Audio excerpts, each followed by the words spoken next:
Les 7 étapes pour construire votre stratégie CRM. Vous souhaitez optimiser votre relation client et booster votre performance commerciale? Vous avez besoin d'une stratégie CRM. Comment la construire? C'est le sujet de cette vidéo. Rappel, qu'est-ce qu'une stratégie CRM? Avant toute chose, il est bon de rappeler ce que recouvre précisément la notion de stratégie CRM. Une stratégie CRM pour Customer Relationship Management ou stratégie de gestion de la relation client en français peut se définir comme l'ensemble des actions et dispositifs qu'une entreprise va mettre en place pour optimiser ses interactions avec ses clients et prospects tout au long de leur cycle de vie. Les étapes clés pour construire votre stratégie CRM. Une stratégie CRM ne s'improvise pas. Pour être efficace, elle doit être réfléchie, structurée et déclinée de façon méthodique. Voici les grandes étapes à suivre pour construire une stratégie CRM performante. Étape 1, audit de l'existant et diagnostic CRM.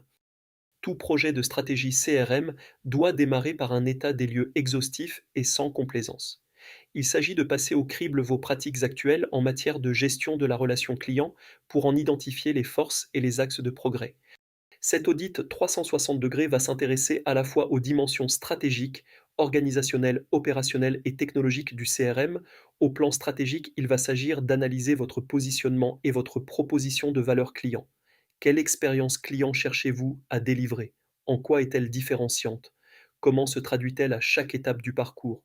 Sur le volet organisationnel, l'audit va examiner la façon dont le CRM est piloté au sein de votre entreprise. Quelle est la gouvernance en place? Quels sont les processus existants? Comment les différents services interagissent-ils? Avez-vous des équipes dédiées? D'un point de vue opérationnel, le diagnostic va passer en revue les dispositifs relationnels déployés.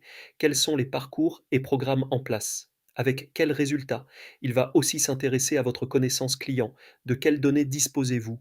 Comment sont-elles collectées et exploitées? Enfin, le volet technologique va se pencher sur votre écosystème d'outils CRM et marketing automation. Quelles solutions utilisez-vous? Sont-elles connectées entre elles? Répondent-elles à vos besoins? Cet audit va vous donner une photographie précise et factuelle de votre maturité CRM et de votre performance relationnelle actuelle. Un point de départ indispensable pour construire votre stratégie CRM. Étape 2, définition des objectifs et indicateurs de performance KPI. L'étape suivante consiste à expliciter noir sur blanc les objectifs de votre stratégie CRM. Autrement dit, qu'en attendez-vous précisément et à quelle échéance? Vos objectifs peuvent être de plusieurs natures. Premièrement, des objectifs business. Ils concernent directement votre performance commerciale et financière. On peut citer par exemple l'acquisition de nouveaux clients, le taux de conversion prospect client, le développement du chiffre d'affaires par client, le taux d'attrition, la marge par client. Deuxièmement, des objectifs de satisfaction et d'engagement. Ils portent sur la qualité perçue de l'expérience et de la relation. Cela peut être le NPS, Net Promoter Score, le CSAT, Customer Satisfaction Score, le CES, Customer Effort Score, les taux d'ouverture et de clic des emails, le taux d'engagement sur les réseaux sociaux. Les objectifs CRM peuvent aussi concerner l'efficacité opérationnelle. On s'intéresse ici à l'impact de la stratégie CRM sur le fonctionnement interne. Par exemple, cela peut concerner le délai de traitement des demandes, le taux de résolution au premier contact, le coût d'acquisition client, le ROI des campagnes.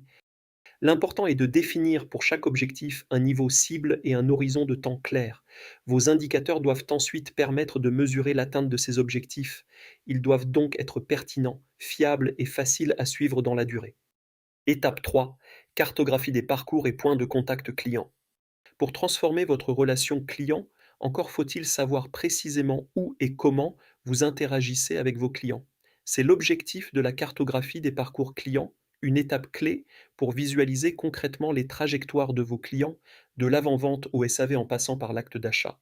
Pour y parvenir, l'idéal est de raisonner par typologie client ou persona, c'est-à-dire d'identifier des archétypes de clients avec des caractéristiques, des comportements et des besoins distincts. Pour chaque persona, vous allez ensuite reconstituer, tel un scénario, son parcours de bout en bout, en détaillant toutes les étapes. Comment a-t-il connu votre marque? Par quels canaux passe-t-il pour s'informer, pour échanger avec vous, pour passer commande? Quels sont ses points de contact digitaux et physiques? Quelles sont ses attentes et ses émotions à chaque étape? Cette cartographie doit se faire dans une double approche, en commençant par un parcours tel qu'il existe, parcours existants, puis en imaginant un parcours tel qu'il devrait être, parcours cible.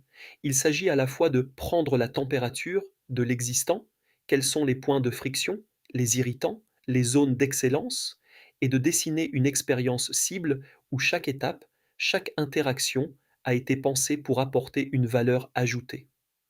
Dernier point, et non des moindres, votre réflexion doit s'opérer dans une logique omnicanale et customer-centrique. Il faut raisonner du point de vue du client qui ne voit qu'une seule marque, quel que soit le canal. Il faut donc construire des parcours fluides et connectés d'un canal à l'autre avec une continuité d'expérience. Les technologies aujourd'hui le permettent. Étape 4, segmentation de la base client. Vos clients ne se ressemblent pas et il serait contre-productif de tous les traiter de la même façon. D'où l'intérêt de segmenter votre base pour identifier des groupes homogènes ayant les mêmes attentes et les mêmes comportements. Le but, proposer à chaque segment des interactions et des offres sur mesure qui feront mouche à coup sûr. Il existe de multiples critères de segmentation possibles. Les plus classiques sont d'ordre sociodémographique en B2C ou firmographique en B2B. Âge, genre, revenu, profession, secteur d'activité, taille d'entreprise, mais il peut être intéressant d'aller plus loin avec des critères plus spécifiques à votre business et plus prédictifs. Le comportement d'achat, nouveaux clients, clients occasionnels, clients réguliers, gros consommateurs, la valeur du client, valeur actuelle, chiffre d'affaires, marge, et potentiel, Customer Lifetime Value, le cycle de vie, prospects, nouveaux clients, clients actifs, clients en risque, clients inactifs, les appétences, préférences produits, sensibilité au prix, aux promotions, à la nouveauté, l'engagement, ambassadeurs, détracteurs, commentateurs, influenceurs sur les réseaux sociaux. L'idée est d'utiliser des données à la fois internes, votre CRM, vos data transactionnelles, et externes, open data, données des réseaux sociaux, pour enrichir votre connaissance client et votre segmentation. Les technologies de big data vous y aident. Et surtout, la clé est d'actionner cette segmentation dans vos outils pour passer rapidement à l'action. Car, ne l'oublions jamais, l'enjeu n'est pas de créer des segments pour créer des segments, mais bien d'en tirer des enseignements pour mieux interagir avec vos clients. Étape 5, définition des actions et programmes relationnels par segment. Votre cartographie des parcours tracés, vos segments identifiés, place à la définition de votre plan d'action pour chaque segment, à chaque étape clé de leur cycle de vie. C'est là que votre stratégie CRM va se traduire en actes concrets. Pour chaque segment, il va s'agir de réfléchir aux interactions les plus pertinentes à mettre en place pour développer l'engagement et la préférence de vos clients. En entrée de cycle, vous aurez des actions pour séduire et convertir les prospects, contenu d'éducation, offre d'essai, parrainage. En phase de conquête client, vous mettrez en place des dispositifs de bienvenue, de réassurance, d'accueil pour les nouveaux clients, kit de bienvenue, hotline dédiée, cadeaux, enquête de satisfaction. Sur vos clients existants, vous travaillerez à la fidélisation et au développement, upsell, cross-sell, via des programmes relationnels dédiés, newsletters, offres privilèges, invitations événementielles, jeux concours. Quant aux clients inactifs ou en risque, vous mettrez en place des mécaniques de réactivation, offres de retour, incentives.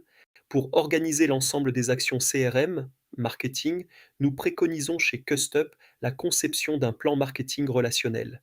Il s'agit d'un document qui organise les différents programmes relationnels et qui, pour chaque programme, définit la cible, les objectifs visés, acquisition, conversion, rétention, fidélisation, les KPI, les actions envisagées, les campagnes, les scénarios, la pression marketing, etc. Étape 6, choix des canaux et outils CRM, marketing automation, centre de contact. Pour porter votre stratégie CRM, vous allez devoir miser sur un écosystème technologique performant. En fonction de vos enjeux, de votre maturité et de vos ressources, il peut s'agir d'optimiser des briques existantes ou au contraire d'investir dans de nouvelles solutions. Bien sûr, la pierre angulaire reste le logiciel CRM. Ce logiciel est le cœur de votre dispositif relationnel puisqu'il centralise toute la connaissance client, données de profil et transactionnel et permet de suivre les interactions avec chaque individu. Le choix doit notamment se faire en fonction de la richesse fonctionnelle, de la connectivité avec le reste du SI et de l'ergonomie pour une bonne adoption par les équipes. Autre brique indispensable pour porter vos programmes relationnels, le marketing automation. Elle permet de gérer et d'automatiser l'ensemble des campagnes et des parcours multicanaux. Les solutions leaders sont Salesforce Marketing Cloud, Adobe Campaign, Oracle Eloqua. Leur sélection va se faire en fonction du volume de données à traiter, de la complexité des scénarios automatisés et des canaux couverts. Concernant les canaux relationnels justement, vous devrez choisir soigneusement vos prestataires d'emailing, de SMS, de notifications push, en veillant bien sûr à leur intégration avec votre CRM et votre marketing automation. Sujet brûlant, dans un contexte de multiplication des points de contact. Enfin, n'oubliez pas vos collaborateurs en contact direct ou indirect avec les clients. Les commerciaux et conseillers doivent disposer des outils pour assurer un service personnalisé et fluide sur tous les canaux. Cela peut passer par des solutions de type helpdesk, call center, chat, knowledge base, interne communautaire. L'idée est vraiment de penser votre écosystème technologique dans son ensemble pour qu'il soit au service de votre stratégie CRM. Les solutions sont souvent complémentaires et doivent communiquer entre elles pour offrir un parcours client sans couture. Un dernier mot sur les outils d'analyse et de visualisation de la data client, type Tableau Software ou ClickView. S'ils ne portent pas directement la relation client, ils sont essentiels pour ausculter vos datas et monitorer votre activité. Étape 7, conduite du changement et formation des équipes. Dernier volet essentiel et souvent sous-estimé dans un projet CRM, la conduite du changement et la formation des équipes. Une stratégie CRM, aussi brillante soit-elle, ne vaudra que par son exécution sur le terrain et par vos équipes. La première chose à faire est d'identifier tous les métiers et utilisateurs impactés par votre projet, commerciaux, marketeurs, conseillers clientèle, support, administratif.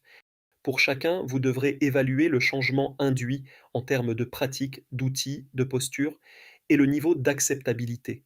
C'est le préalable indispensable pour construire votre plan d'accompagnement. Ce plan d'accompagnement devra couvrir plusieurs dimensions. La communication, pour donner du sens et embarquer. Il faut expliquer le pourquoi du projet, les bénéfices attendus pour l'entreprise et pour les collaborateurs, et ce de manière répétée et incarnée par le management. La formation, pour faire monter en compétences, formation aux nouveaux outils, aux nouvelles méthodes de travail, mais aussi à la culture client et à la posture relationnelle. Le support, pour rassurer et dépanner au quotidien, hotline, tutoriel, coach terrain. Vos collaborateurs doivent se sentir épaulés, surtout dans la phase de démarrage. Un mot enfin sur la dimension humaine et culturelle. Revoir sa stratégie et ses pratiques CRM, c'est bousculer la culture de l'entreprise, les réflexes, les zones de pouvoir. Il faut le prendre en compte et veiller à déployer une véritable culture client à tous les niveaux. Les projets CRM sont 20% technologiques et 80% humains, ne l'oubliez pas. Vos collaborateurs seront vos premiers ambassadeurs ou détracteurs de votre stratégie CRM. Une conduite du changement sur mesure dans la durée est un levier aussi puissant que sous-estimé. Prenez-en soin. Retenez bien ceci, vos collaborateurs seront vos premiers ambassadeurs ou détracteurs de votre stratégie CRM. Une conduite du changement sur mesure, dans la durée, est un levier aussi puissant que sous-estimé. Les projets CRM sont 20% technologiques et 80% humains, ne l'oubliez pas. CustUp vous accompagne dans la construction ou l'amélioration de votre stratégie CRM. Nos consultants vous accompagnent de bout en bout, de la phase de diagnostic à la conduite du changement. Contactez-nous